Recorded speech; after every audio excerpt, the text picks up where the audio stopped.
Programme में आपको खुशामदीद कहते हैं। मैं असदुल्ला खान हूं। 19 रुकनी वफाकी काबीना ने हल्फ उठा लिया है। ये जो 19 रुकनी काबीना है इसमें 13 ऐसे वजीर हैं जो पीडीएम की हुकूमत में भी मौजूद थे, यानी अभी जो 16 महीने की हुकूमत थी उस हुकूमत में भी जो मिनिस्टर्स मौजूद थे उनमें से 13 लोग इस 19 रुकनी काबीना में शामिल हैं। अब सवाल यह पैदा हो रहा है कि ये जो मिनिस्टर्स 16 महीने जिनकी परफॉर्मेंस के हवाले से बहुत ज़्यादा सवालात रहे हैं और उस हुकूमत के बारे में मजमूई तौर पर समझा जाता है कि वो परफॉर्म नहीं कर सकी थी कुछ लोगों की राय में, और कुछ लोगों की राय में तो खैर उसने इस हुकूमत ने डिफ़ॉल्ट होने से ही बचाया था, लेकिन बहरहाल इस पर एक डिबेट मौजूद है। अब 13 वजीर तो वही हैं, फिर इनमें से ये जो 19 लोग हैं इनमें से 12 ऐसे हैं जो अभी इलेक्शन लड़के जीत के आए हैं, और 2 सेनेटर हैं, 3 गैर मुंतखब लोग हैं जिनमें मोहम्मद औरंगजेब हैं जो खजाना का कलमदान जिनको मिलेगा, और आहद चीमा साहब हैं, ये निगरान हुकूमत में भी मौजूद थे, और मोहसिन रजा नकवी साहब हैं, ये भी निगरान हुकूमत में बल्कि चीफ मिनिस्टर थे पंजाब के, और एक इसमें मिनिस्टर ऑफ स्टेट हैं शिजा फातिमा ख्वाजा जो मखसूस नशस्तों पर MNA बनी है। तो ये 19 रुकनी काबीना है। 2 वज़रा यानी ऐसे आए हैं जो निगरान हुकूमत में भी अहम जिम्मेदारी से अंजाम दे रहे थे। अब ये 19 रुकनी काबीना ये पहले मरहले की काबीना है, इसमें अभी और लोगों ने शामिल होना है, क्योंकि MQM से 2 या 3 मिनिस्ट्रीज की बात हो रही है, तो अभी इसमें एक ही MQM के हमें मिनिस्टर नजर आ रहे हैं खालिद मकबूल सिद्दीकी, लेकिन बाकी जाहिर है और भी लोग ऐड होंगे। एक तो इस काबीना पर हम बात करेंगे, दूसरा IMF यानी हुकूमत संभालने के फ़ौरन बाद हुकूमत के लिए जो चैलेंज है वो IMF के साथ एक प्रोग्राम डील साइन करना है और पाकिस्तान के लिए एक ऐसी डील बनाना है जिसमें आवाम के ऊपर दबाव कम से कम रहे और पाकिस्तान को एक अच्छा प्लान मिल जाए। इस पर हम देखते हैं कि ये चैलेंज इसको हुकूमत किस तरह से निपटेगी, क्योंकि रमज़ान शुरू हुआ है और इस वक्त आज यानी पहली रमज़ान को हर तरफ महंगाई का शोर गुल बपा था। आज दिन में लोग ये चीखते चिल्लाते नजर आए कि महंगाई बहुत शदीद है, और आज कीमतें चाहे वो टमाटर आलू प्याज ही क्यों ना हो लोगों की पहुंच से दूर रहे हैं। तो कैसे हुकूमत इस चैलेंज से निपटेगी।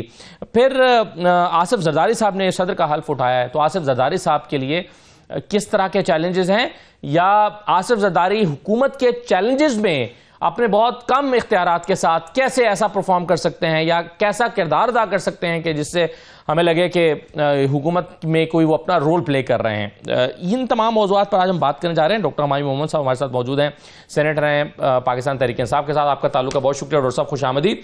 हमें बिलाल अजहर कियानी साहब ने ज्वाइन किया है, मुस्लिम लीग नून के रहनुमा है MNA, बहुत शुक्रिया बिलाल कियानी साहब। निसार खोड़ो साहब हमें ज्वाइन करेंगे पाकिस्तान पीपल्स पार्टी से। तमाम मेहमानों को मैं खुश आमदीद कहता हूँ। ये जो हम MNA की एक लिस्ट देख रहे हैं 19 रुकनी, बिलाल कियानी साहब, इसमें अगरचे खबरें पहले से आना शुरू हो गई थी, लेकिन चूंकि अब जो है वो इसाक डार साहब को हम देख रहे हैं, मोहम्मद औरंगजेब साहब को भी देख रहे हैं, तो इससे लग तो यही रहा है कि औरंगजेब साहब जो हैं उनको करमदान मिल रहा है खजाना का, और इसाक डार साहब जो हैं वो वजारत खारजा संभालने जा रहे हैं। जी बिस्मिल्लाहिर्रहमानिर्रहीम। असद साहब बहुत शुक्रिया जी अपने शो में दावत देने का। देखिए आपने देखा है कि आज ये कैबिनेट अनाउंस हुई है। जो पोर्टफोलियोज हैं ये अभी भी ऑफिशियली अनाउंस होने हैं। आज अभी सिर्फ जो फेडरल मिनिस्टर्स थे, मिनिस्टर्स ऑफ स्टेट थे, मिनिस्टर ऑफ स्टेट एक हैं उसमें, तो उनका ही आज ऐलान हुआ है, उनने ओथ उठाया। पोर्टफोलियोज अभी डिस्क्लोज होंगे। ये इस हद तक आपकी बात सही है कि अभी तक जो खबरें गर्दिश कर रही हैं पब्लिक स्पेस में वो यही हैं कि औरंगजेब साहब के बारे में ज़्यादा कहा जा रहा है कि वो फाइनेंस मिनिस्टर होंगे, और डार साहब के बारे में फॉरेन मिनिस्टर आ रहा है। मगर आपने साथ ये भी देखा होगा कि जो इकोनॉमिक मीटिंग्स होती रही हैं पिछले चंद दिनों में जो शहबाज शरीफ साहब चेयर करते रहे हैं, उसमें डार साहब बिल्कुल शहबाज शरीफ साहब के साथ पहली कुर्सी पे टू हिज लेफ्ट और राइट बैठे हुए नजर आए हैं, तो वो उन मीटिंग्स में अभी भी शामिल हैं। तो देखिए अगर इस तरह कलमदान की डिस्ट्रीब्यूशन होती भी है जिस तरह आपने जिक्र किया, या जिस तरह पब्लिक स्पेस में मीडिया में डिस्कस हो रही है, तो वो भी मुझे यकीन है कि एक आपस में शहबाज शरीफ साहब की, नवाज शरीफ साहब की जो क़यादत है उनका फैसला होगा, और मुझे यकीन है इसाक डार साहब जो कि ना सिर्फ एक multiple time ex finance minister हैं बल्कि हमारी पार्टी के भी सीनियर मेंबर हैं, तो उनकी मुशावरत के साथ ही होगा, और वो आगे as part of the government team इस अमल में शामिल रहेंगे। मुझे यकीन है कि मुआशी मामलात में भी उनका इसी तरह ही एक गाइडेंस और एक इन्वॉल्वमेंट चलती रहेगी। नहीं बिलाल के साहब, कैसे मुमकिन है मगर कि अगर वो उनके पास खारजा का कलमदान होगा तो वो कैसे इंटरवीन कर सकते हैं खजाना में आकर? वो कैबिनेट में बैठेंगे, ऑब्वियसली कैबिनेट के में जो चीजें डिस्कस होंगी वो तो नहीं, लेकिन ये कह देना कि वो नहीं, देखिए मीटिंग में शरीक रहे हैं, इससे तो वो अपनी पावर्स को एक्सरसाइज तो नहीं कर सकेंगे खजाना में, अपने फैसले तो नहीं इंप्लीमेंट करा सकेंगे। नहीं, मैंने देखिए, एक तो अभी तक हम एक हाइपोथेटिकल डिस्कशन कर रहे हैं। जैसे कि मैंने आपसे कहा, कलमदान अभी पोर्टफोलियोज की अनाउंसमेंट होगी तो उसके बाद ये ज़्यादा डिस्कशन जो है रेलेवेंट होगी। मगर मैंने आपसे सिर्फ ये जिक्र किया कि आज तक जो हमें अभी तक नजर आया है, लेकिन इकॉनमी से ये तो नहीं हो सकता ना कि औरंगजेब साहब को दाखिला दे दी जाए। औरंगजेब साहब को लाए ही खजाना बनाने के लिए ना, अगर वो आएंगे तो दो मिनिस्टर भी नहीं हो सकते। तो ये तो चले पोर्टफोलियोज पता चलेंगे, लेकिन ये तो पता चलेगा ना कि वजारत खजाना औरंगजेब साहब के पास। मैं आपसे सर, मैं आपकी बात को ही आगे लेके चल रहा हूं, मैं आपको बात ही आगे लेके चल रहा हूं, मैं आपकी वो बात को टाल नहीं रहा। मैं आपको यही कह रहा हूं कि फर्ज करें औरंगजेब साहब को फाइनेंस का पोर्टफोलियो मिल भी जाता है, तो देखिए फाइनेंस मिनिस्टर अक्सर, मैं भी जी पिछली हुकूमत के अंदर शहबाज साहब ने मुझे एज कोऑर्डिनेटर प्राइम मिनिस्टर रखा हुआ था, और दीगर और मेंबर्स इकोनॉमिक टीम के होते हैं जो कि दीगर मीटिंग्स में प्राइम मिनिस्टर अपनी जिस तरह वो बेहतर समझते हैं वो टीम मेंबर्स को बुला के उन मीटिंग्स में उससे गाइडेंस लेते हैं। जो चंद दिनों में हमने पिछले दिनों में इकोनॉमी से रिलेटेड मीटिंग्स देखी हैं, तो आपने देखा है वहाँ पे औरंगजेब साहब भी मौजूद थे, मगर डार साहब भी मौजूद थे। तो आपकी बात ये बिल्कुल सही है कि जो भी फाइनेंस मिनिस्टर होगा, पोर्टफोलियो तो उन्हीं का ही होगा, इख्तियारात भी उन्हीं के ही होंगे, और बिल्कुल यकीनन जिस शख्स को जो पोर्टफोलियो दिया जाता है उसमें उसको वो काम करने का फिर मौका और फ्रीडम भी मिलना चाहिए। और शहबाज शरीफ साहब यकीनन एक एडमिनिस्ट्रेशन और हुकूमतें चलाने का तजर्बा रखते हैं, वो ये बात बखूबी जानते हैं। मगर कहने का मकसद ये था कि जहां पे दो और मेंबर्स ऑफ कैबिनेट और टीम मेंबर्स ने कंट्रीब्यूट करना होगा, वो भी अपना हिस्सा डालेंगे। डार साहब का बड़ा वसी तजर्बा है in running government, in understanding bureaucracy, in understanding the role of the finance minister. मुझे यकीन है औरंगजेब साहब अगर ये जिम्मेदारी संभालते हैं तो यकीनन उनका एक बड़ा बैकग्राउंड है फाइनेंस करियर का, उनके बैनुल अक़वामी सतह पे और पाकिस्तान में बैंकिंग करियर है। और मगर पब्लिक शायद ये इनका पहला पब्लिक रोल होगा, तो उसमें जहां पे एक फाइनेंशियल और इकोनॉमिक एक्सपर्टीज मैटर करती है, साथ ही साथ इस जॉब की एक पॉलिटिकल एस्पेक्ट भी होती है, पब्लिक सेक्टर से डीलिंग की भी एस्पेक्ट होती है, ब्यूरोक्रेसी से भी डील करने की एस्पेक्ट होती है। तो उसमें सारी टीम मिल मिला के डार साहब समेत शोर के साथ मिलके नया नाम है और पहला रोल है औरंगजेब साहब को जो मिल रहा है। बिल्कुल ठीक है। चलिए डॉक्टर मानी साहब, ये बताइए कि आप कैसे देख रहे हैं? बिस्मिल्लाहिर्रहमानिर्रहीम। वो थोड़ी सी पैरोडी एक शेर की है, वो क्या है? नाहक इन मजबूरों पे ये तोहमत है मुख्तारी की, चाहते हैं सो वो करे हैं, इनको बस बदनाम किया। अच्छा, ठीक है ना? ठीक है। इस तरह ये कि देखिए, ये आए थे एक डील के लिहाज से। उस डील में ये था कि मियां नवाज शरीफ साहब को लेकर आएंगे एज अ प्राइम मिनिस्टर। हमने अखबारों में बड़ा बड़ा फ्रंट लिखा था कि पाकिस्तान को नवाज दो, और चौथी मरतबा पाकिस्तान के वो होंगे, फलाना होंगे। जब हम पॉलिटिकल मेरिट की बात करते हैं तो पॉलिटिकल मेरिट का मतलब ये होता है कि अवाम जिस चीज़ को सामने लेकर आए वो पॉलिटिकल मेरिट होता है। जब आप उस पॉलिटिकल मेरिट, अच्छा ये पॉलिटिकल मेरिट का नैरेटिव मैं नहीं कह रहा, ये निसार चीमा साहब के अल्फाज हैं कि मैं इज्जत की हार को बेहतर समझता हूं जिल्लत की जीत से। मैंने नहीं कहा। अच्छा, ये बात जावेद अब्बासी साहब कह रहे हैं, जो इनके एक्स सेनेटर, ये बात शायद खाकान अब्बासी साहब कह रहे हैं। अच्छा, मेरा एक सवाल है, अच्छा उनको छोड़ दे, जफरुल्लाह साहब जो इनके वो हैं बैरिस्टर हैं, उन्होंने रिजर्व सीट की बेसिस पे कहा है कि अगर ये लोग ले लेते हैं तो ये ज्यादती करते। ये मैं नहीं कह रहा। और अगर हम 1980 से लेके पाकिस्तान तहरीक इंसाफ, तो हम कहते बहुत बुरी जमात थी ना, तो हम 2018 तक, जब तक ये अच्छे लोग थे, हम उस वक्त तक देख लेते इन्होंने क्या पाकिस्तान के लिए काम किया है इन 35 सालों में, कि वो इंडिया जो पाकिस्तान से हर लिहाज से पीछे था 1980 में, 2018 में वो पाकिस्तान से 13 गुना आगे चला गया। कि पाकिस्तान के जो उनका एक बंदा है जो टाटा, वो है जो आप बात कह रहे हैं ना, यही बात पीपल्स पार्टी भी कहती है, ये बिलावल साहब भी कहते हैं।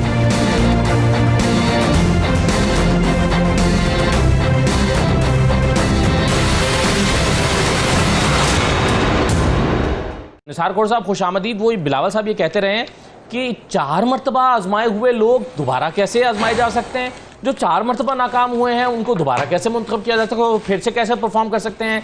सेनेटर हमारे मोहम्मद कह रहे हैं कि ये तो वही लोग हैं जो बार बार वजीर बन रहे हैं, अगर ये पहले परफॉर्म नहीं कर सके तो अब कैसे करेंगे।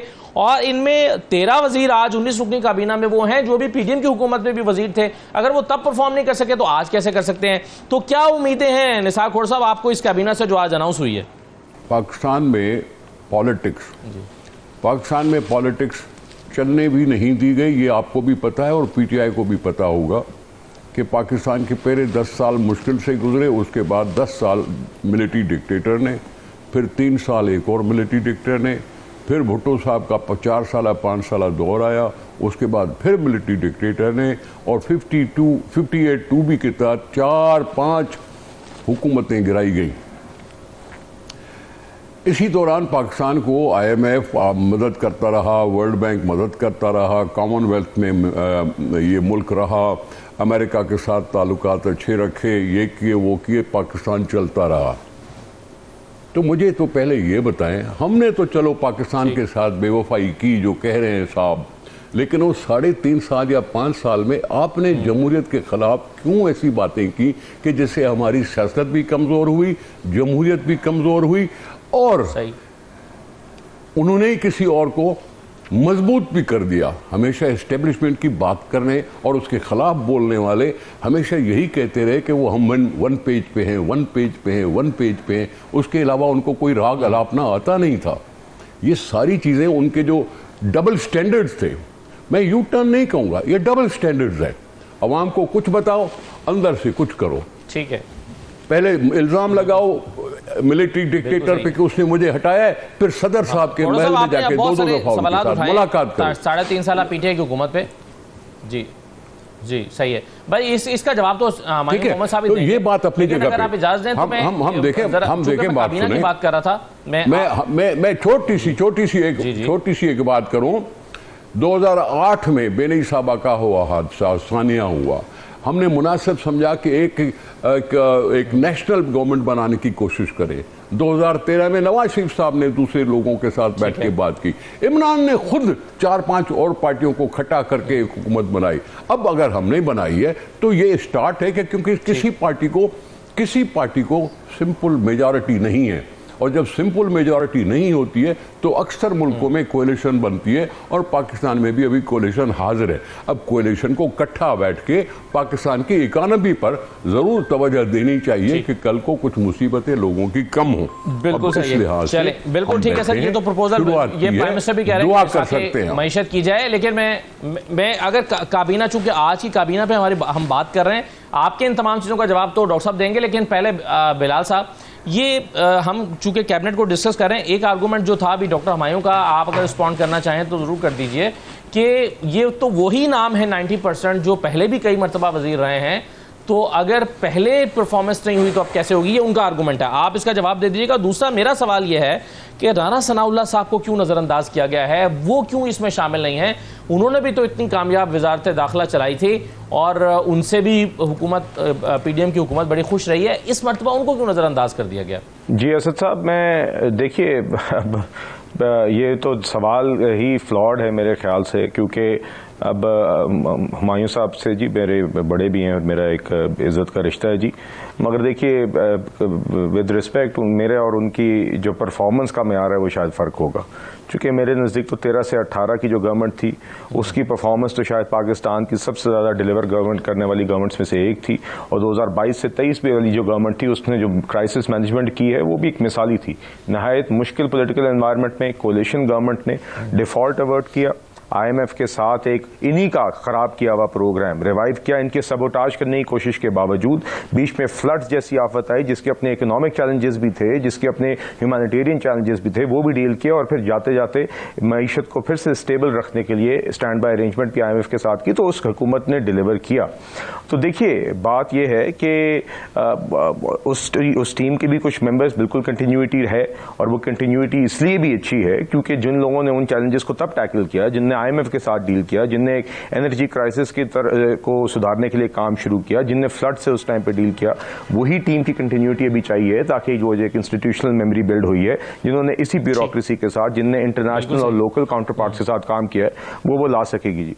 तो आई थिंक ये तो जी जरूरी है। मगर देखिए बात यह है कि मैं माजरत के साथ ये हुमायूं साहब के मतलब नहीं स्पेसिफिकली बात कर रहा, मगर PTI के बारे में जनरली कि अब PTI का मेयार तो परफॉर्मेंस का उस्मान बुज़दार है और अब अली अमीन गंडापुर है, तो मेरी तो समझ से बाहर है कि वो किस मेयार पे, किस बुनियाद पे इतनी करोड़ों लोगों की, पाकिस्तानियों की आबादी के सूबों के वज़ीर आला बने हैं, और क्या आज भी अली अमीन गंडापुर साहब का क्या विजन है पंजाब के लिए या क्या खैबर पख्तूनख्वा के लिए, आप मुझे बताइए।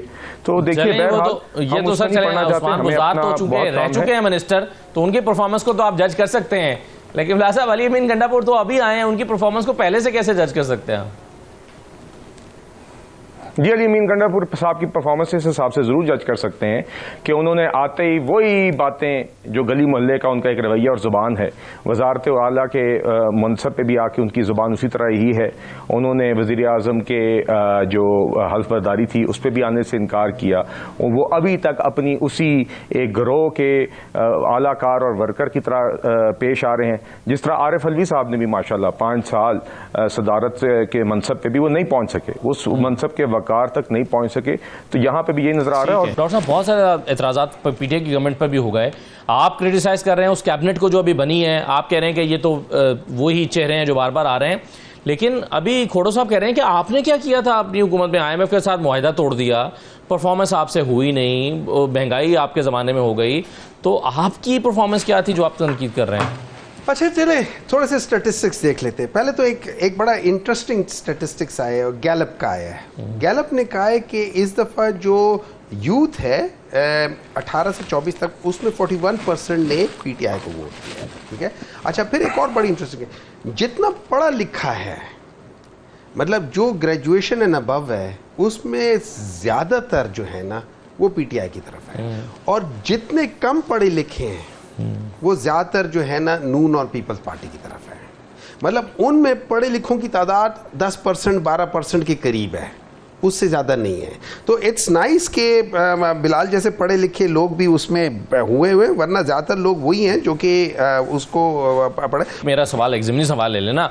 अभी खोड़ा साहब का बुनियादी सवाल ये था कि आपने ये कहा कि हम IMF के पास नहीं जाएंगे, उससे बेहतर खुदकुशी कर लें, यानी आपका होमवर्क मुकम्मल नहीं था, आपको ये नहीं पता था कि IMF के पास तो जाना पड़ेगा। अच्छा। और जब पता चला कि जाना पड़ेगा तब भी आपने उसको लेट किया, और लेट होने से भी नुकसान उठाया। उसकी वजह ये था कि उन्होंने बहुत सारा पैसा जो था ना, जो उन लोगों ने लोन लिया था, गलत पिक्चर दिखाई, एक मिनट, जो उन्होंने लोन लिया था वो उन्होंने उस जगह पे पार्क किया था जो आपके बजट में रिफ्लेक्ट नहीं होता।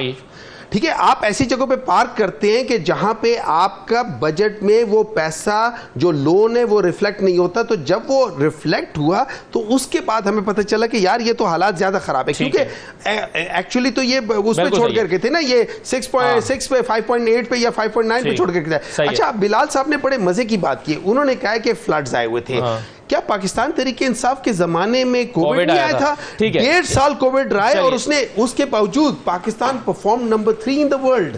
अगर ये इमरान खान की विजन ना होती, आप पे चुके एतराज बिलाल साहब ने उठाया, सर मुझे ब्रेक दी हुई है, की बात कर लो। थोड़ा साहब ने कहा था कि इन लोगों ने जो कॉन्स्टिट्यूशन की बात, 2 असेंबलीज की, जो असेंबलीज को डिसॉल्व कर दिया था, पाकिस्तान तहरीके इंसाफ समझती थी इस मुल्क में कॉन्स्टिट्यूशन सुप्रीम है। हमें यह नहीं पता था कि वो लोग जो अपने आप को डेमोक्रेटिक कहते हैं वो कॉन्स्टिट्यूशन को मानते ही नहीं है, क्योंकि अगर कॉन्स्टिट्यूशन को मानते तो दोनों उसमें सूबों में इलेक्शन हो जाते। जवाब देंगे, और आप जो क्यानी साहब को आपने जवाब दिए हैं चीजें, मैं आपकी परफॉर्मेंस जिस तरह से रही, आप कह रहे हैं कोविड में हमने परफॉर्म किया, तो बिलाल क्यानी साहब के सामने मैं रखता हूं कि बुनियादी तौर पर एतराज वो किन चीजों पर करते हैं पाकिस्तान तहरीके इंसाफ की।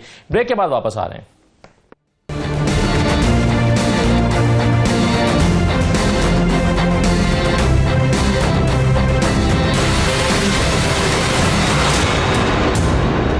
ब्रेक के बाद दोबारा खुशामद कहते हैं। निसार खोड़ो साहब, अभी आप तनकीद कर रहे थे PTI की हुकूमत पर जो 3.5 साल तक रही, लेकिन उसका जवाब वो ये दे रहे हैं कि कोविड आया था, पूरी दुनिया की मईशतें बैठ गई, इसके बावजूद हमने सस्टेन किया, और उसके बाद फिर दोबारा से मईशत को यहां तक उठाया कि GDP 6% पर लेकर गए, और जब PDM हुकूमत के हवाले की तो वो 6% से -0.1% या 0.17% पे आ गई। तो आप किस बुनियाद पर क्रिटिसाइज कर रहे हैं पीटीआई की गवर्नमेंट को? खोड़ साहब, मैं माफ देखिए, जो मैंने क्रिटिसाइज करनी है वो कर ली। मैं उनको अनडेमोक्रेटिक समझता हूं। उन्होंने इस्तीफा देके कौमी असेंबली को धचका लगाया था। अगर कॉन्स्टिट्यूशन की बात कर रहे हैं तो कॉन्स्टिट्यूशन में और पार्लियामेंट में एक हुकूमत होती है, एक अपोजिशन होती है। अपोजिशन खुद उन्होंने नहीं की, अपनी पार्टी को बाहर निकाल के ले गए और बाद में मिन्नतें करते रहे कि हमें हमारी इस्तीफाएं वापस दो। क्यों वापस दो?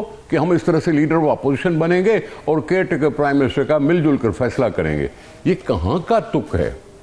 एक सूबाई असेंबली को आप कॉन्फिडेंस का वोट दिलाते हो और उसको कॉन्फिडेंस का वोट मिल जाता है और 3 दिन के बाद उसको डिसॉल्व कर देते हो। केपी में तो ऐसा कोई सवाल भी नहीं था, वहां चल रही थी हुकूमत। हमने क्या लिखा हुआ नहीं है, इलेक्टर रोल में लिखा हुआ नहीं है कि जी Pakistan can only afford 1 day poll. 1 day poll Pakistan में अफोर्ड किया जा सकता है। ये पहले की बातें होती थी कि 3-4 दिन का वक्फा होता था। मैं समझता हूं उन्होंने अनडेमोक्रेटिक बात की थी। अब जो उन्होंने बात की जनाब, ग्रेजुएट हमारे साथ हैं, पढ़े लिखे हमारे साथ हैं, तो क्या उनको ये भूल गए कि ये मुल्क सबने बनाया था?